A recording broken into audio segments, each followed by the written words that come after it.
복음서가 마태, 마가, 누가, 요한 네 복음서가 있는데 복음서마다 예수님의 첫 말이 조금씩 달리 나옵니다.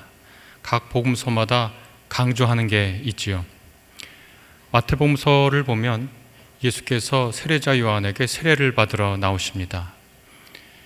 세례라고 하는 것이 죄를 회개하는 것이니까 세례자 요한이 예수님이 나오는 것 보고 크게 당황하면서 제가 세례를 예수님께 드릴 수 없습니다, 이렇게 만류하니까 예수께서 답하시는데 그것이 마태복음서에 있는 예수님의 첫 말씀입니다. 이렇게 말씀하는데 제가 읽는 성경은 최근에 새로 번역된 새 한글 성경인데요, 이렇게 말씀하십니다. 내 뜻을 받아들이세요.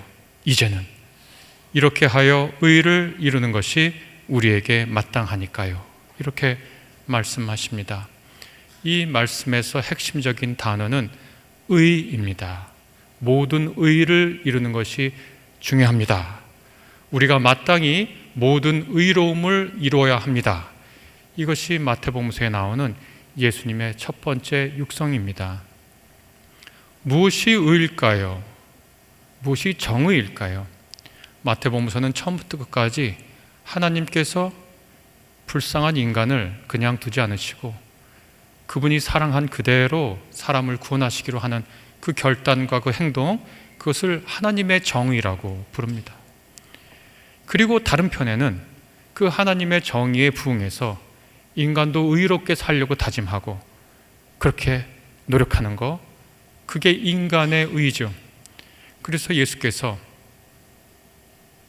이제는 받아들이세요. 우리가 이제 이렇게 해서 모든 의를 이루어야 합니다 라고 마태복음서에 예수께서 말씀하신 것은 하나님의 구원의 뜻과 그리고 인간의 정의를 행하려고 하는 하나님의 구원 의지에 부응하려고 하는 그것을 강조하는 겁니다.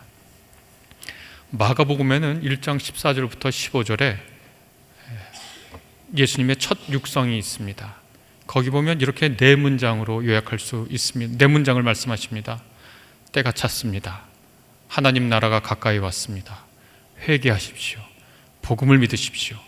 이렇게 네 문장이 예수님의 첫 번째 육성입니다.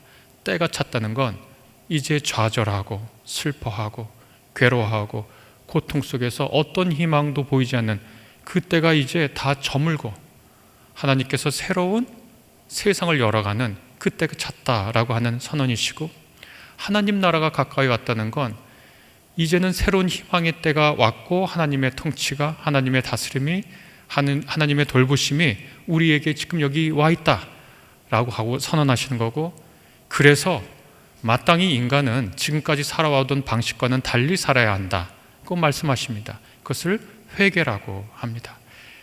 그리고 우리가 그렇게 삶을 돌이켜도 이 세상 사는 거 여전히 부딪힐 거니까 복음이 승리한다고 하는 것을 믿으라고, 그렇게 해서 예수께서 마가복음서에서는 네 문장으로 첫 번째 육성을 우리에게 들려주십니다. 누가복음서는 어렸을 때 예수님의 육성을 그분의 첫 메시지로 보도하는데요, 누가복음 2장 49절에 보면 예수님께서 12살 어린 나이에 부모님과 같이 예루살렘에 갔는데 부모님이 그냥 그 행렬에 청소년 예수가 있는 줄 알고 중학교 2학년인지도 모르고요, 나사렛으로 돌아오시다가 보니까 행렬에 예수님이 계시지 않는 거예요. 그래서 수소문해서 다시 예루살렘으로 갔더니 거기 성전에 예수께서 계셨죠. 그리고 예수께서 하신 첫 말씀이 뭐냐면, 저를 왜 찾아다니셨나요? 제가 제 아버지 집에 있어야 할 줄을 모르셨습니까? 라고 부모님에게 말하죠. 그러니까 누가복음서에서 중요한 예수님의 메시지는 우리가 있어야 할 곳이 아버지의 집, 아버지의 품, 아버지의 사랑 안에 있어야 한다고 그렇게 말씀을 하는 거잖아요. 오늘 우리가 같이 읽은 하나님의 말씀 요한복음서는 요한복음서에 나오는 예수님의 첫 번째 말씀이십니다.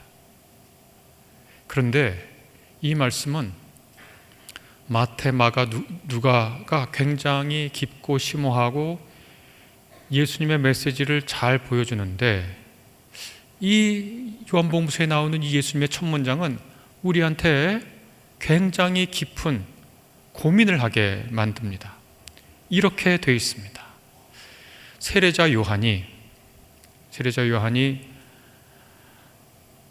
세례를 주면서 예수님이 오시는 길을 준비했습니다. 우리가 생각할 때는 그런가 보다 하지만 세례자 요한이 오늘날에 살면 세례자 요한 그분은 찬반의 한가운데 서 있는 인물일 겁니다. 이분은 오늘날 말로 따지면 입법부도 부정하고 사법부도 부정하고 행정부도 부정한 채 성전에서 드리는 제사를 모두 다 부정한 채 저 요단강에 나가서 예루살렘 성전이 부패했고 거기서는 더 이상 하나님이 계시지 않으며 이 요단강에서 세례를 통해서 하나님을 만나라고 그렇게 외치는 분이니까 우리가 볼 때는 그런가 보다 하지만 당시 유대인들이 볼 때는 그분은 반체제 인물입니다. 그런데 그분이 그렇게 살려고 마음먹었다는 건 자기 인생을 건 겁니다. 참 우리는 인생을 못 걸고 살죠. 우리는 사실 대부분 인생을 거는 일이 없습니다. 그냥 살죠. 그냥 하루하루 살죠. 제가 최근에 본 농담 중에 웃긴 거 하나 말씀드릴까요? 돈 때문에 해서는 안 될 일을 한 적이 있습니까? 그랬더니 누가 출근이요 이렇게 대답하더라고요.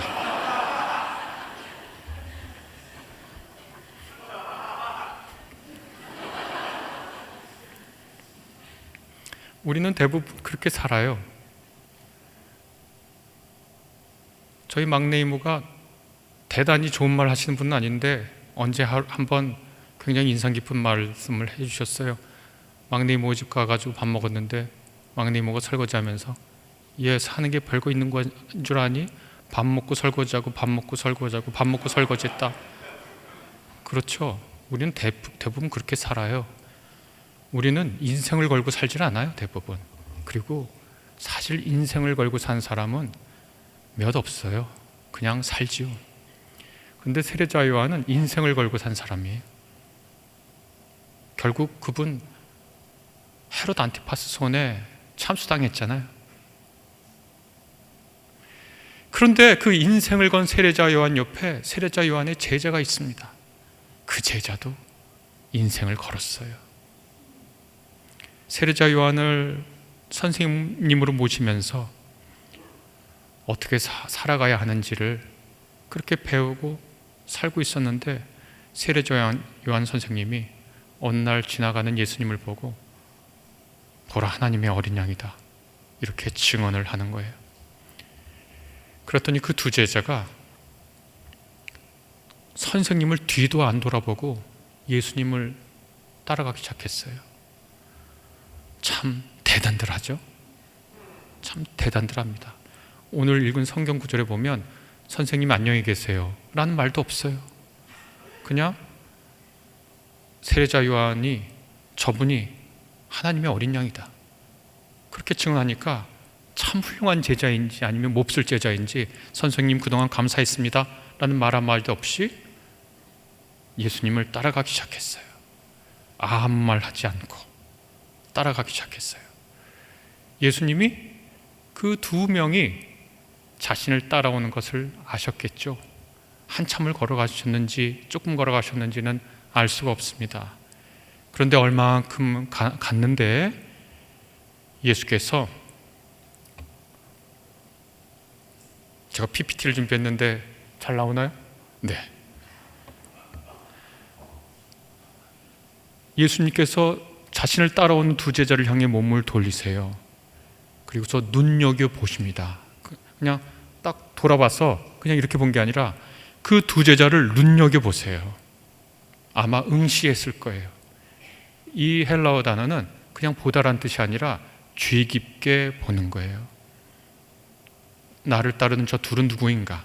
처음 봤겠죠, 예수님도. 세례자 요한의 제자인데 예수님하고 한번 만난 적이 있겠어요? 근데 그 두 제자를 이렇게, 두 사람을 이렇게 보시고 예수께서 이렇게 말씀하십니다. 그대들은 무엇을 찾고 있나요? 세례자 요한의 제자였던 그대들, 그를 버려두고 나를 따라오는 그대들은 무엇을 찾고 있나요? 저는 이 질문이 굉장히 무섭게 들렸습니다. 여러분은 무엇을 찾고 있습니까? 예수께서 이 한 문장을 했지만 이렇게 덧붙였을까 하고 생각해 보았습니다. 나를 따르는 그대들 무엇을 찾고 있나요? 의식주가 해결되기를 바라나요? 안전한 걸 바라나요? 많은 돈과 넉넉한 생활을 원하나요? 잘 살아보고 싶습니까? 그대들은 무엇을 원하나요? 그대들이 나를 따르고자 할 때 그대들 가장 깊은 곳에 있는 그 욕망은 무엇인가요? 여러분, 무엇을 원합니까? 혹시 여러분 인생을 걸고 찾고 있는 게 있으십니까? 아니면 평상시에 뭐를 찾아서 사십니까? 누군가 그걸 대답하라고 하고서 그걸 실현해 준다고 얘기할 때 선뜻 대답할 항목이 떠오르십니까? 그럴 리 없죠. 대부분의 사람들은 내가 뭘 원하는지 모르고 살아요. 내가 내 속을 돌아보면 내가 진짜로 뭘 원하는지 아는 사람은 거의 없어요. 여러분, 뭘 원하세요? 지금 예수님의 제자라고, 하나님의 자녀라고 교회에 나오면서 아침에, 새벽에, 저녁에 이곳에 나오셨는데 예수께서 여러분을 눈여겨보시다가 여러분을 향해서 그대는 무엇을 찾고 있나요? 라고 물어보면 뭐라고 답하겠어요? 쉽지 않죠?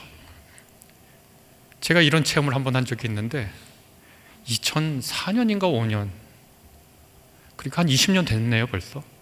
그때 버스를 타고 집으로 가는 길이었어요. 학교에서 강의를 끝내고, 그때 시간 강사였는데 학교에서 강의를 끝내고 집으로 갔는데 이렇게 20년 전만 해도 시내버스 안에서 노래를 크게 틀어줬었습니다. 지금도 버스 기사님들마다 크게 틀어주는지 모르겠는데, 근데 갑자기 한 락 음악이 흘러나오기 시작했습니다. 그 가사가 간단합니다. 사는 대로 사네, 가는 대로 사네, 그냥 되는 대로 사네, 이렇게 가사를 시작해요. 그걸 한 5번 반복한 다음에 그 다음에 12번 반복하는 가사가 있습니다. 네가 진짜로 원하는 게 뭐야? 이거를 버스 타고 가는데 12번을 물어보는 거예요. 네가 진짜로 원하는 게 뭐야? 네가 진짜로 원하는 게 뭐야? 네가 진짜로 원하는 게 뭐야? 네가 진짜로 원하는 게 뭐야? 그걸 12번을 물어본 다음에 아까 사는 대로 가네, 가는 대로 사네, 그냥 되는 대로 사네는 그 세 문장을 3번 반복하거든요. 그 다음에 네가 진짜로 원하는 게 뭐야는 12번 반복합니다. 근데 아무 생각 없이 버스를 타고 가다가 자꾸 물어보니까 답변을 해야 되는 거예요. 그런데 그 다음 가사는 이렇습니다. 내 인생의 전부를 걸어보고 싶은 그런, 네가 정말로 진짜로 원하던 내 전부를 걸어보고 싶은 그런, 네가 진짜로 원하는 게 뭐야? 모르겠더라고요. 잘 모르겠더라고요. 그런데 그 다음 가사가 그 나이를 처먹도록 그걸 하나 몰라였습니다. 정말 이 가사예요. 이게 그 신해철이라고 하는 사람, 나중에 이 노래가 무슨 노래인지 찾아봤어요. 그랬더니 신해철이라고 하는 분이 쓴 네가 진짜로 원하는 게 뭐야인데, 제가 들었던 버전은 메탈 버전인데 크래쉬라고 하는 밴드가 부른 거예요. 머리를 크게 맞은 것 같고, 며칠간 저는 이 노래의 질문에서 헤어나지 못했어요. 그 이유 때문인지 저는 저 깊은 곳에서 요한복음서 1장에서 예수께서 아무 말 않고 자신의 뒤를 따르던 두 사람에게 했던 그 질문이 절대 예사롭게 들리지 않습니다. 여러분이 만약에 예수님의 한 생애를 보고 예수님의 전기를 쓴다면 예수님의 첫 마디를 너무나 중요한 걸로 선택하지 않겠습니까? 요한, 아주 단순하지만 심오한 복음서라는 별명을 갖고 있는 그 요한이 그 깊은 예수님의 첫 마디를 질문으로 구성했습니다. 그대들은 무엇을 욕망하나요? 여러분은 뭘 욕망하나요?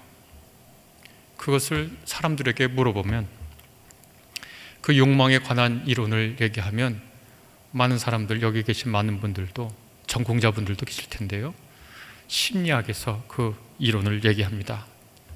이른바 욕구 이론, 욕망 이론이라고 하는 겁니다. 굉장히 오래됐는데요, 1940년대에 에이브라함 매슬로우라고 하는 사람이 인간의 욕구 단계 이론이라는 걸 말했습니다. 이분에 따르면 인간의 욕구가 피라미드처럼 돼 있대요. 그래서 하위 욕구가 충족되어야만 상위 욕구가 생기고, 그 상위 욕구를 충족해야만 그 위의 욕구가 생기고, 그 위의 욕구가 충족되어야만 더 위의 욕구가 생겨서 5가지의 단계에 걸쳐서 욕구가 생긴대요. 아래로부터 하나, 둘, 셋, 네 욕구는 결핍 욕구래요. 그래서 그것을 채워야 한답니다. 뭐가 있는가? 하나 보면 첫 번째는 생리적 욕구래요. 그렇죠. 우리는 먹어야 하니까요. 그리고 우리는 자야 합니다. 그리고 우리는 호흡을 해야 해요. 생물학적 욕구를 채워줘야 한다는 거죠. 그렇죠. 우리가 그걸 바라죠. 그걸 안 바라는 사람이 어디 있어요? 그걸 바라죠.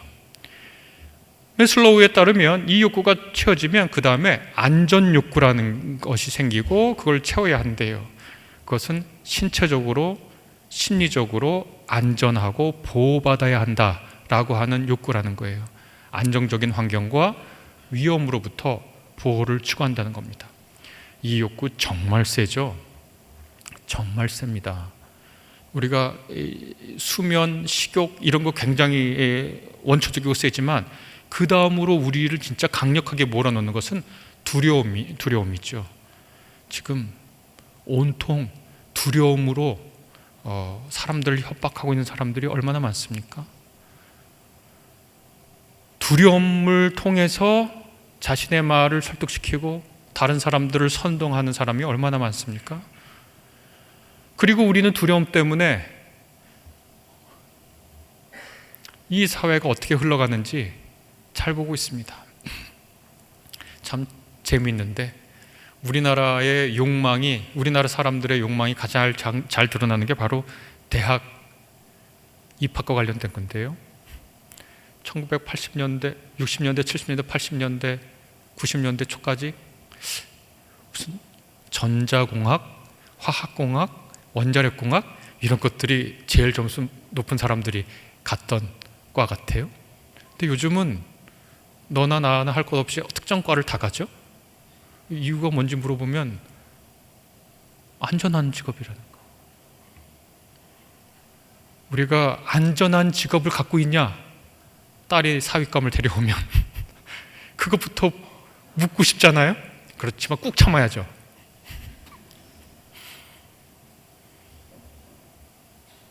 안전하니? 안전한 곳이니? 안전된 직업이니? 그 상품은 안전하대? 그 위험한 투자 아니야? 거기 위험 지역 아니니? 안전에 대한 욕구가 크죠. 그 다음에 매슬로우에 따르면 세 번째 단계는 애정과 소속 욕구라는 겁니다. 누군가 사귀고 싶고, 어느 집단에 들어가고 싶고, 누군가로부터 사랑받고 싶고, 사랑하고 싶은 이러한 욕구가 애정과 소속 욕구라는 거예요. 그래요. 우리가 다 그걸 원해요. 우리 밥 먹는 거 원하고, 안전하기를 원하고, 어디에 소속되고 사랑받고 애정받기를 원해요. 그 다음에 자존감, 존중 욕구가 있다고 합니다. 타인으로부터 인정과 존경을 받고자 하는 욕구를 의미합니다. 그 유명한 말 있잖아요. 말도 안 되는 말이지만 유명한 말. 군자는 자기를 알아주는 사람을 위해 목숨을 바친다?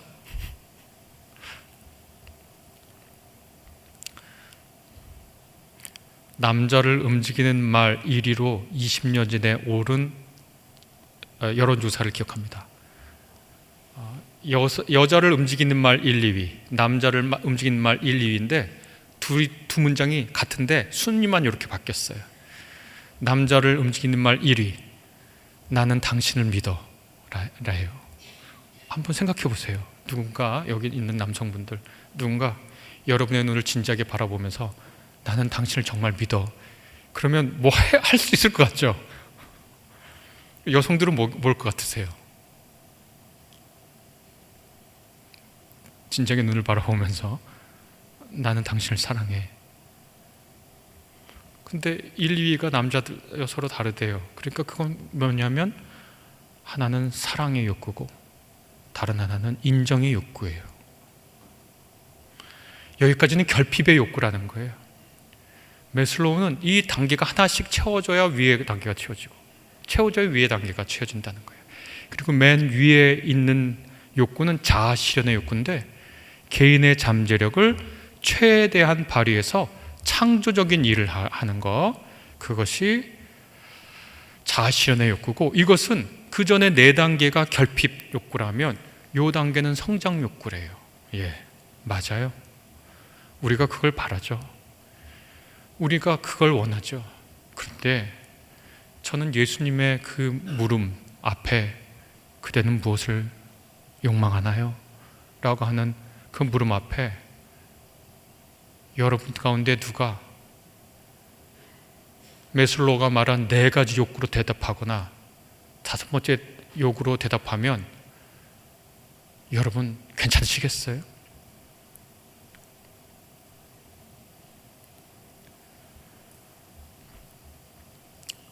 어떤 사람이 누구인지를 알려면, 내가 누구인지를 알려면 내가 뭘 욕망하는지 알면 되거든요. 오래된 이야기입니다. 한 유명한 수도원에 새로 등극한 왕이 찾아왔어요. 그리고 유명한 수도원장에게 자기가 이 수도원에서 기도를 잠깐 해도 되냐고 물어봤습니다. 수도원장은 왕이시여 얼마든지 그렇게 하시라고. 왕이 수도원에 들어가서 이러저렇게 큰 소리로 기도를 합니다. 그 기도를 끝마친 후에 왕이 밖으로 나오니까 수도원장이 왕에게 했던 말이랍니다. 왕이 기도하는 줄 알았더니 웬 거지가 기도하고 있군. 신부는 왕이지만 그 사람의 욕망이 거지와 같으면 그 사람의 본질은 거지인 것이죠. 이 결핍 욕망이 채워져야 그 다음 단계로 나아간다고 하는 그 말을 듣고 저는 바로 이와 같은 마태복음 4장부터 있는 이야기가 떠올랐습니다. 다름 아니라 예수께서 악마한테 시험을 받는 장면입니다. 예수께서 세례를 받으시는데 아까 마태복음서 말씀드린 것처럼 그 세례가 그냥 세례가 아니라 왕의 등극처럼 세례를 받으셔요. 그리고 나서 왕으로서 이 세상에 오셨는데 곧바로 악마가, 성령님이 예수님을 광야로 몰아내셔서 거기서 정말 예수께서 왕의 자질을 갖춰 있는지를 테스트를 하는 시험을 하게 됩니다. 거기에서 마귀의 테스트를 통해서 정말 통치자의 자격이 있는지를 시험을 받는데, 일단 예수께서 40일 동안 밤낮으로 금식을 하십니다. 이게 왜 밤과 낮을 이렇게 얘기하냐면 금식한다고 할 때 낮에만 금식하거든요. 근데 밤과 낮 금식한다고 그러면 정말 다 금식한 겁니다. 여러분 지금도 이슬람 사람들은 라마단 기간 금식한다고 그러지만 해가 떨어지면 먹어요. 그래서 뭐 라마단 기간이 뭐 60일, 70일 돼도 사실은 굶어 죽을 일은 없습니다. 해가 떨어지면 먹으니까 야식이니까 건강에는 안 좋겠죠. 40일 밤낮을 금식하셨으니까 예수께서 배가 고프셨어요. 그랬더니 시험하는 그것, 유혹하는 그것이 예수께서 나와서 이렇게 얘기합니다. 그대가 하나님의 아들이라면 그대가 민중들을 통치자의 자격이 있다면 무엇보다도 먼저 빵을 공급해야 되지 않겠는가? 굶주림을 해결해야 하는 왕이 되어야 되지 않겠는가? 이렇게 묻는 거죠. 맞는 말이죠. 여러분, 대통령 선거는 늘 대통령 후보가 나와서 내가 이렇게 경제를 잘하겠다라고 하잖아요. 국회의원 선거는, 지방자치제 선거는 후보가 나와서 경제를 살리겠다고 그러지 않아요? 그런데 참 희한하죠. 경제를 살리겠다고 그러고 경기가 어렵다고 그러고. 그런데 참 희한합니다. 뭐가 희한하냐? 여기 혹시 30년 넘게 사신 분들이 계시다면 생각해 보시죠. 30년 전에 대한민국하고 지금 대한민국하고 같은 나라입니까? 제가 다른 질문을 드려볼까요? 여러분, 우리나라 경기가 좋았던 적이 있습니까?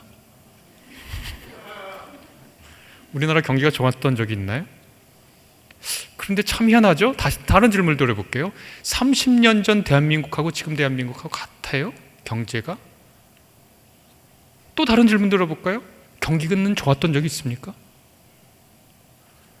제가 경제학자는 아니지만 찾아보니까 우리나라 통계가 잡힌 이후로, 경제 성장률 통계가 잡힌 이후로 마이너스 성장을 할 때는 딱 두 번입니다. 하나는 70년대 말 80년대 초 오일 쇼크가 있었을 때랑 1997년도 IMF 때 딱 두 번만 2년 혹은 3년만 마이너스 성장을 하고 다 플러스 성장을 했어요. 지금 우리나라 1인당 GDP가 34,000, 36,000달러인데 30년 전에 몇 달러였을까요? $10,000 시대 된다고, 우리나라도 이제 $10,000 시대 진입한다고 그랬어요.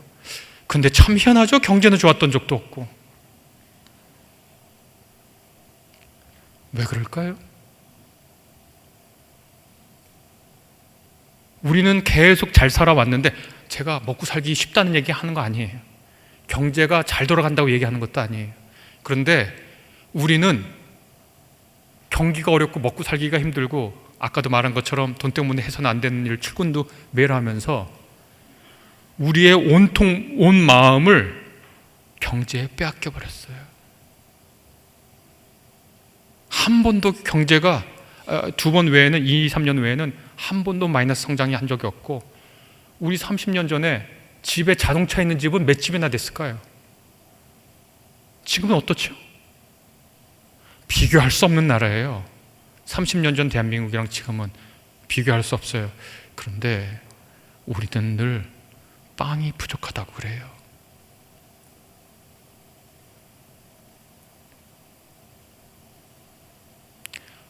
당시에 예수께서 시험 받으실 때 로마 황제는 로마에 살면서 로마를 다스립니다. 로마의 3분의 1이 노예인데 아주 많은 사람들이 모여 살고, 많은 사람들이 모여 사니까 불만도 많고 여러 가지 폭동이 일어날 조짐도 많아요.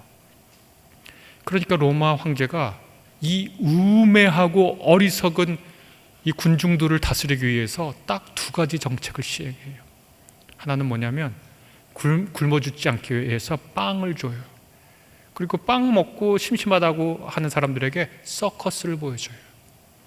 그게 라틴어로 panem et circus, 빵과 서커스라는 건데, 그게 로마 황제의 로마 시민을 대하는 자세였고 로마 시민을 바라보는 자세였어요. 뭐냐? 여러분 잘 들으시기 바랍니다. 로마 황제가, 우리나라의 어떤 통치자가, 어떤 지도자가 되겠다고 하는 사람들이 여러분 앞에 나와서서 여러분 빵이 필요하죠? 이렇게 얘기하면 빵은 필요하지. 그런데 우리가 빵만으로 사는 사람으로 우리를 봐서는 안 돼. 예수께서, 악마가 말합니다. 빵 필요하지? 40일 굶었으니까 빵 필요하죠. 그런데 예수께서 말씀합니다. 인간이 참답게 산다는 것은 빵만으로 사는 게 아니야. 빵이 충족된다고 해서 사는 게 아니야. 그럼 뭘로? 아브라함 매슬로우가 초반기에는 전혀 생각하지 못했던 인간에게는 저 근원에서 아주 강렬하고 근원적인 욕망이 있어.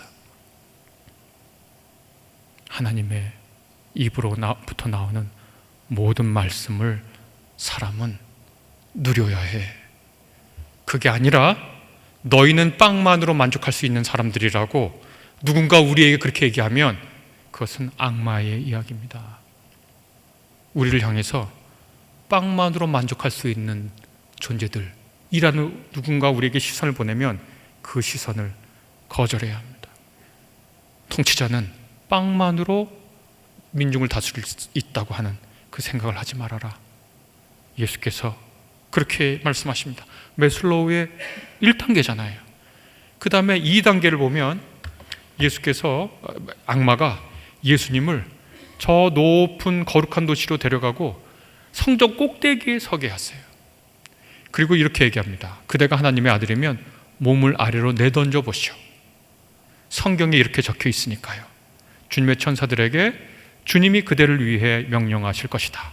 천사들이 손바닥 위로 그대를 들어올려 그대의 발이 돌에 부딪히지 않도록 할 것이다. 무슨 말이죠? 매슬로우의 두 번째 욕망이죠. 안전에 대한 시험을 하고 있는 거예요. 첫 번째 시험이 먹고 사는 문제가 매우 중요하지만 예수께서 물질적 필요가 채워졌으니 이제 더 필요한 것이 없다 라고 말해서는 우리 안에 있는 가장 깊은 욕망을 발견한 기회를 빼앗기는 거라는 거예요. 그것은 우리를 낮춰보는 거예요. 먹고 사는 문제를 넘어서서 참다운 삶을 알려주는 보다 거룩한 욕망이 우리 안에 내재되어 있는데 그 욕망에 눈 뜨지 말라고, 그러한 욕망을 발견하지 말라고 우리한테 얘기하는 거예요. 두 번째 얘기도 마찬가지입니다. 사람들은 안전하고 보장된 길을 가고 싶어 해요. 제가 아까 말씀드린 것처럼 대학 입시의 변화, 직업의 변화를 보면 뚜렷이 나타나잖아요. 당연히 우리가 안전하기를 원하죠. 직업도 인생도 안전과 보장의 길을 택하려고 합니다. 그런데 그러한 길은 악마가 소개해 준 길일 수 있다고 예수께서 우리에게 얘기합니다. 달리 말해서 안전이 보장되지 않는 그 길로, 우리는 안전이 보장될 길로 가는데 예수께서 인간이 인간다운 참다운 욕망, 우리 스스로 우리가 뭘 바라는지 모르잖아요. 그 모르는 욕망을 발견하기 위해서는 우리의 가장 깊은 욕망을 안전에 메어두면 안 된다고 예수께서 우리에게 말씀해 주십니다. 때로는 희망이 이끄는 길, 용기가 이끄는 길, 꿈이 이끄는 길이 우리가 가는 길이어야 한다고 말씀하시는 거죠. 그리고 세 번째는 매슬로우의 욕구 발달 단계랑 똑같아요. 뭐냐면 악마가 그렇게 얘기하잖아요. 네가 나한테 절을 하면 내가 너에게 세상을 통치할 수 있는 권한을 준다. 그게 인정 욕구와 권력 욕구잖아요. 그리고 어떻게 보면 자기 실현의 욕구입니다. 뜻한 바를 이루어줄 권력을 준다고 그냥 악마인 자기 앞에 고개를 숙이면 된다고 하는 그 유혹은 악마적입니다. 고개를 숙이는 순간 실제로 성취되는 건 무엇이죠? 그것은 악마가 세운 계획입니다. 우리가 악마에게 고개를 숙이고 충성하도록 한 셈이니까요. 그렇게 되면 우리 안에 있는 정말 소중한, 채워지지 않으면 결코 우리 인생을 계속 방어할 수밖에 없는 그 욕망을 우리는 발견할 기회를 놓치게 되는 거죠. 저는 이것이 우리가 그리스도인으로서 우리 인생을 걸고 가만히 천천히 살펴보아야 할 것이라고 생각합니다. 여러분, 기독교인은 우리가 무엇을 욕망하는지를 살펴봐야 합니다. 제가 예고편만 슬쩍 보고 말았는데 요즘 다 이루어질지니 무슨 그런 넷플릭스 드라마가 있다면서요? 그 예고편만 이렇게 쓱 하나 봤는데 거기에 지인이가 나옵니다. 지인이죠. 왜 소원 들어주는 지인이 있잖아요. 그런데 그 대사가 너무 인상적이었어요.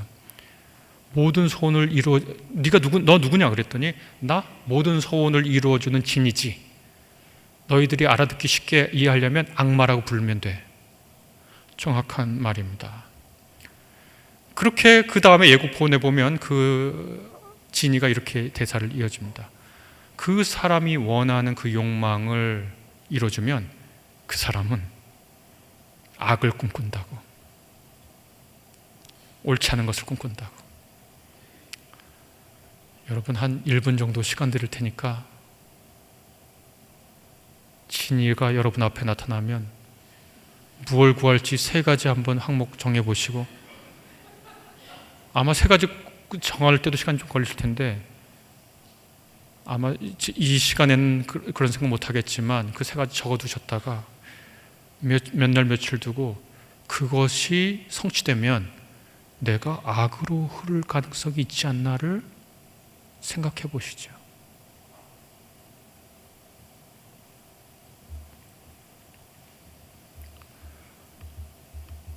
그래서 저는 예수님의 요한복음서에 나오는 이 첫 문장, 첫 질문을 여러분에게 다시 한번 드립니다. 여러분은 무엇을 원하십니까? 정말로 무엇을 원하십니까? 무엇을 얻고 싶으십니까?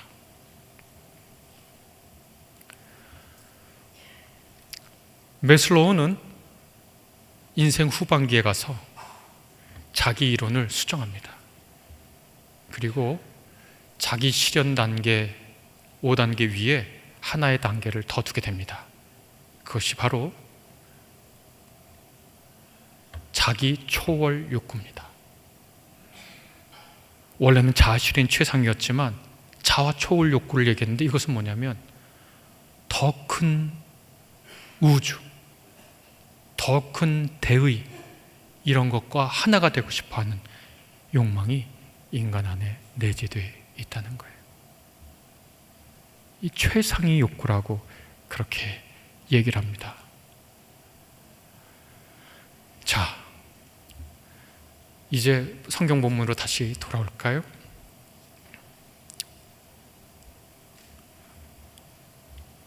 제자들은 뭐라고 대답했을까요? 우리 본문 아까 읽었지만 기억하시는 분들 거의 안 계시죠? 아까 성경 본문을 읽었지만 예수께서 물으셨어요. 눈여겨보시면서 그대들은 무엇을 구합니까?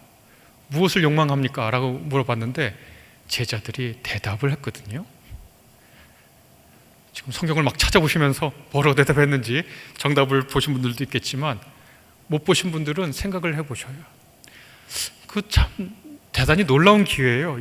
하나님께서 어느 날 여러분에게 나타나셔서 뭘 해줄까? 이렇게 했을 때, 야, 빨리 시간 없으니까 빨리 이렇게 얘기하면 뭐 대답하실지 모르겠는데, 제자들은 뭐라고 대답했을까요? 제자들은 이렇게 대답했습니다. 주님, 어디에 계십니까? 어디에 머물고 계십니까? 제자들은 뭘 주세요, 뭐가 필요해요가 아니라 오히려 예수님께 묻습니다. 주님, 어디에 머물고 계십니까? 그런데 이 머물고 있다, 머문다 라고 하는 말은 요한복음서에서 매우 중요한 단어입니다. 요한복음서 1장 18절에 보면 누구도 하나님을 본 사람이 없는데 하나님 품 안에 있었던 독생하신 하나님이 하나님을 나타냈다, 그렇게 말씀하시잖아요. 예수님이 어디 계시는가? 하나님의 품속에 있으시대요.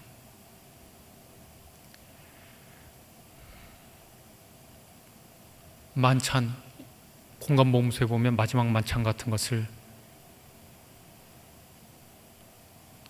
예수께서 요한복음서 하시는데 당시에 밥 먹을 때 이렇게 누워서 먹거든요. 그러니까 이렇게 기대고 이렇게 먹거든요. 다리 이렇게 쭉 펼치고. 근데 예수께서 사랑하시던 제자가 예수께서 이렇게 누우는데 예수님의 품 안에 머물렀대요. 그리고 요한복음서 21장 가보면 요한 저자가 예수님이 사랑하던 제자를 소개하는데 예수님의 품속에 있었던 제자 이렇게 소개합니다.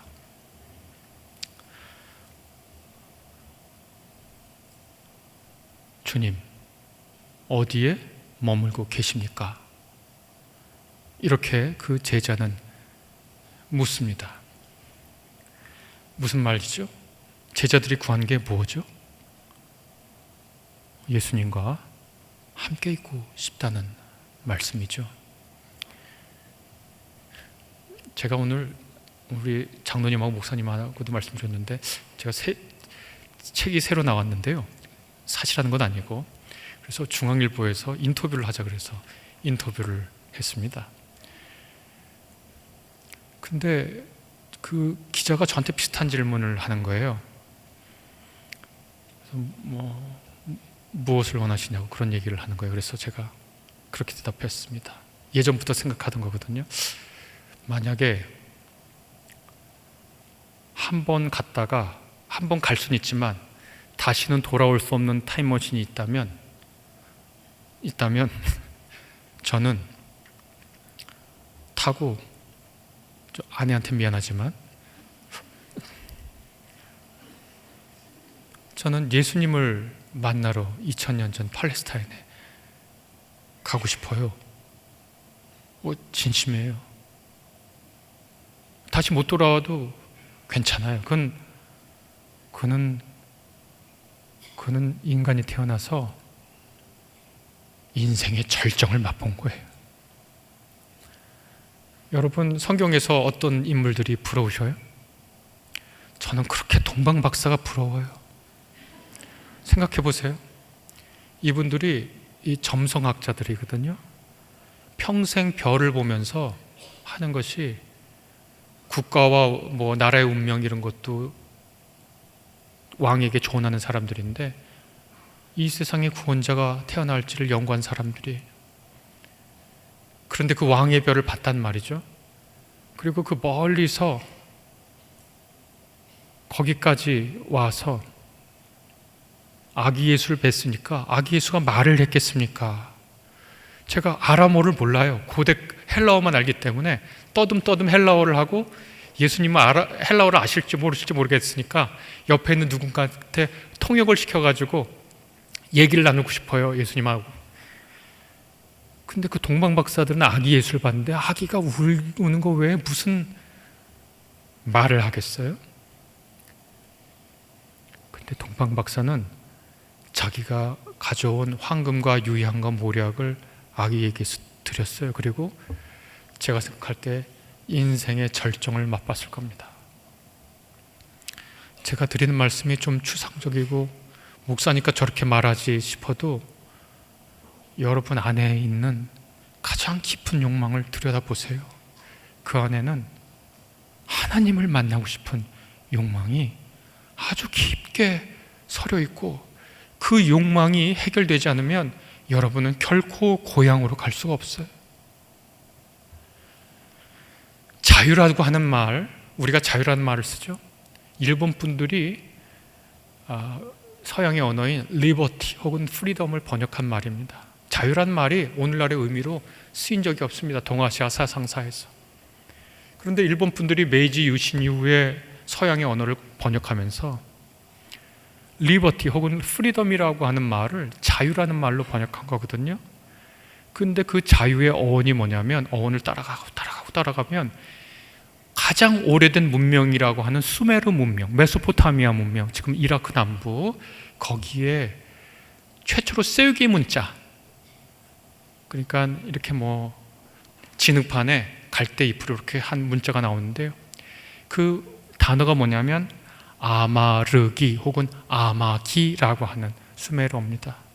그게 무슨 뜻이냐면 오늘날 우리로 자유, 해방 이런 뜻인데, 아마라고 하는 말이 엄마라는 뜻이고, 기라고 하는 것이 return, 돌아가다는 뜻이에요.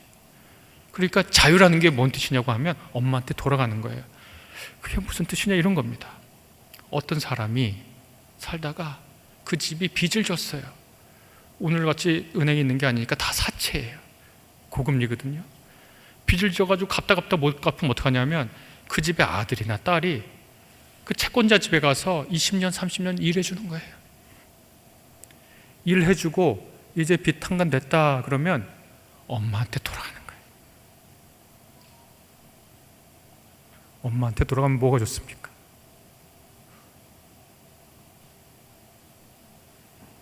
빚을 다 갚고 해방돼서 돌아가는 거예요. 엄마 앞에. 그게 아버지의 품입니다. 엄마 앞에는 왜 좋습니까? 그냥 마음 놔도 돼요.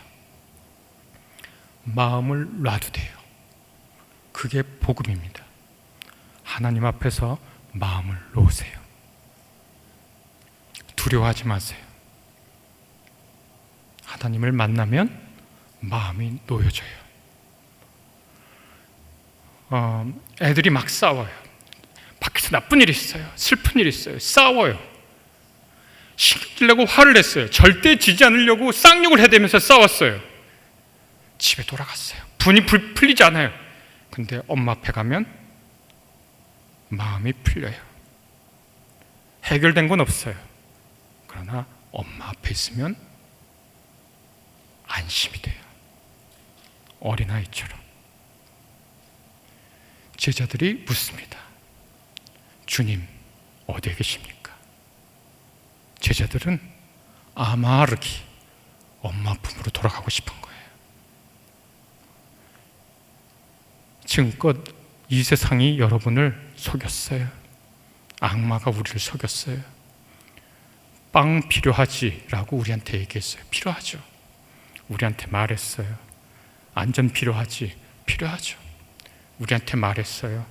너 인정받고 싶고 권력도 얻고 싶고 그렇지? 맞아요. 그런데 우리는 거기에 머무는 존재가 아니에요. 거기서 우리 인생의 문제가 해결되지 않아요. 엄마 품에 가야 돼요. 탕자가 아버지 품으로 돌아가듯 우리는 엄마 품에, 아버지 품에 돌아가야 돼요. 그래서 이 제자들은 요한복음서에 나온 첫 번째 이 대화는 너무나 아름답고 위대하고 장엄합니다.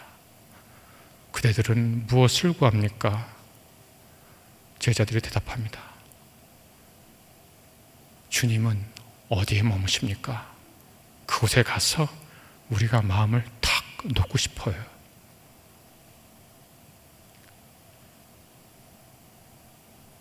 마음을 놓고 살고 싶어요. 이 세상은 우리를 협박하거든요. 우리는 협박받아서 움직였거든요. 그렇잖아요. 이렇게 하면 큰일 난다라고 하는 말 때문에 살았잖아요. 여기 젊은 학생들도 계신데 너 그렇게 공부 안 하다간 대학 못 간다. 그래서 공부했잖아요. 위협해서. 뒤에서 칼들이 되고 총들이 되고 위협해서 움직였잖아요. 그리고 이 세상이 우리에게 이거 돈 된다고 해서 우리가 움직였잖아요. 이거 이득 된다고 해서 움직였잖아요. 그래서 그렇게 움직이느라고 우리 마음이 다 상했잖아요. 근데 그리스도인들은 그 마음 가장 깊은 곳에 이제 자유와 안정과 해방을 얻었어요. 이제 우리는 남의 집살이 하는, 종살이 하는 사람들이 아니라 엄마 집에 돌아간 사람들이에요. 그래서 예수께서 와서 보세요. 제자들이 가서 예수님하고 우리 아까 10시로 나왔죠? 오후 4시까지 머뭅니다. 그리고 뭘 봤을까요? 그 다음날 바로 나다나엘한테 가서 우리가 메시아를 만났다 그랬거든요. 제자들은 예수님과 머물면서 무엇을 봤을까요? 요한복음서 14장 10절에 그 답이 있습니다. 내가 아버지 안에 있고 아버지가 내 안에 있다. 그 기자분이 저한테 타임머신을 타고 왜 가서 예수님을 보려고 합니까? 제가 그랬어요. 그분의 눈을 한번 보고 싶어요. 왜요? 그분 안에 빛나는 하나님을 보고 싶어요. 마음을 놓고 싶어요. 우주의 근원에 사랑이 있다는 것을 확인하고 싶어요. 우주의 근원에 아버지가 있다고 하는 것을 예수님의 눈을 통해서 알고 싶어요. 그러면 마음을 놓을 수 있을 것 같습니다. 여러분 혹시 고향에 못 가실 분들 계신가요? 이북에서 내려오신 분들 혹시 계세요? 저희 아버지는 30년생인데 평양분이거든요.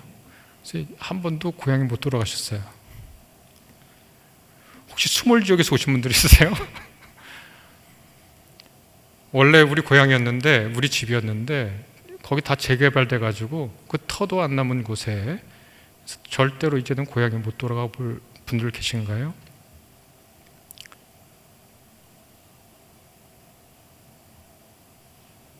하나님이라고 하는 고향, 예수 그리스도를 통해서 만날 수 있게 되는 그 고향에 예수께서 우리에게 말씀하십니다. 와서 보세요. 이곳에서 하나님의 영광을 볼 수가 있어요. 자, 그러면 구체적으로 어떻게 하나님의 영광을 보죠? 이제 예수님 보이지 않고, 어떤 분들은 하나님을 봤다 그러고 예수님을 기도 중에 체험했다고 그러는데 그것대로 의미가 있지만, 나는 신비 체험한 것도 없고 하나님의 음성을 생생하게 들은 것도 없는데 어떻게 하나님을 보지? 예수께서 15장 4절에, 요한복음 15장 4절에 여러분은 내 안에 머무세요. 나도 여러분 안에 머물겠습니다 하는 그거, 어떻게 그분을 내 안에 모시지? 예수께서 요한복음 15장 9절에서 이렇게 이으십니다. 여러분은 내 사랑 안에 머무세요. 이렇게 말씀하십니다. 여러분이 내 계명을 지키면 내 사랑 안에 머물게 됩니다. 이렇게도 말씀하십니다. 요한복음서 15장 10절에. 그리고서 그러면 그 세 계명이 뭐냐? 내가 너희를 사랑한 것처럼 여러분도 서로 사랑하세요. 요한복음서의 이 말씀 잘 들으세요. 내가 여러분을 사랑한 것처럼 여러분도 서로 사랑하세요. 이렇게 했거든요. 오해를 많이 하시는데 저는 우리 성도분들 서로 사랑하는 게 굉장히 중요하다고 생각해요. 세상에 나가서 사랑하는 거 중요한데 예수께서 요한복음서에서 계속 강조하는 게 뭐냐면 성도들끼리 서로 사랑하는 거, 교우들끼리 서로 사랑하는 것이 굉장히 중요하다라고 우리에게 말씀해 주십니다. 저는 이곳에서, 이 거룩한 빛 운정교회에서 아마르기가 서로 사랑하라고 하는 이 세 계명을 실천하면서 이곳에서 빚을 다 탕감하고 홀가분한 자유의 몸으로 엄마 앞에 서 있는 사람들로 가득 차기를 진심으로 축복의 말씀을 드립니다.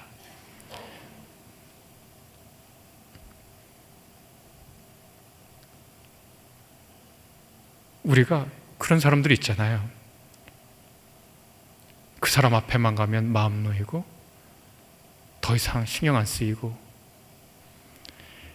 그것이 이 교회가 되기를 바랍니다. 서로 아껴주고 사랑하고 돌보고, 너희가 서로 사랑하면 내가 너희 안에 있겠다고 말씀하신 그 말씀이 이곳에서 실현될 때 저는 타임머신을 타고 그곳에 가지 않아도 이곳에서 예수님을 만나 뵐 수 있을 거라고 그렇게 믿습니다. 네, 오늘 말씀을 제가 마무리하려고, 조금 이른가요? 마무리하려고 하는데, 우리는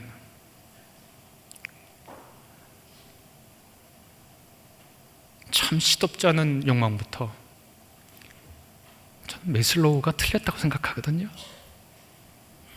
메슬로가 맞았으면 우리나라에 선교는 없어요. 세브란스를 크게 세운 에이비슨 박사님은 자기 자식이 아픈데도 이곳에 왔어요. 그분은 토론토 의과대학 교수였어요. 그런데 불안정하고 위험한 조선에 왔어요. 왜? 메슬로우의 욕구가 채워지지 않는데 왜? 아니요, 메슬로우는 저는 틀렸다고 생각해요. 저는 이 교회가 우리 안에 있는 가장 깊은 사랑의 열망, 가장 인간이 거룩해질 수 있는 욕망, 우리가 서로 행색이 거지 같지만 그 사람의 기도를 들어보니까 저 사람은 통치자의 기도를 하고 철학자의 기도를 하고 성인의 기도를 하는 그런 기도의 욕망을 가진, 사랑하고 싶은 마음이 가득한 그런 욕망으로 가득한 교회, 그런 욕망을 내 안에서 발견하는 교회가 되었으면 좋겠습니다. 처음에는 어떻게 사랑하냐? 구체적으로 어떻게 사랑하냐? 우리 교회에 보면 좀 보기 싫은 사람들도 좀 있죠? 지금 돌아보시면 안 되고.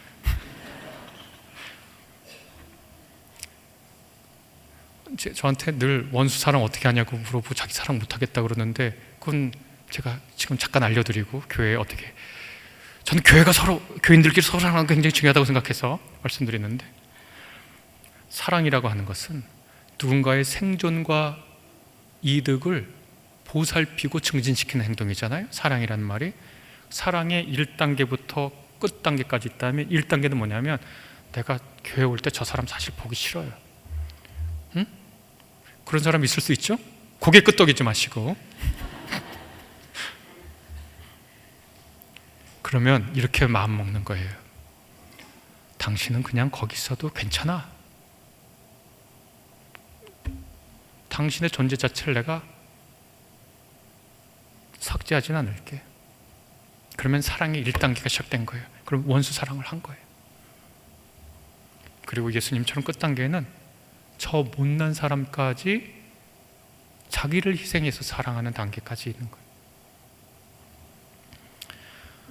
저는 오늘 말씀을 통해서 하나님께서 여러분의 가장 깊은 심령 가운데 여러분의 기도 제목을 바꾸시기를 바라고,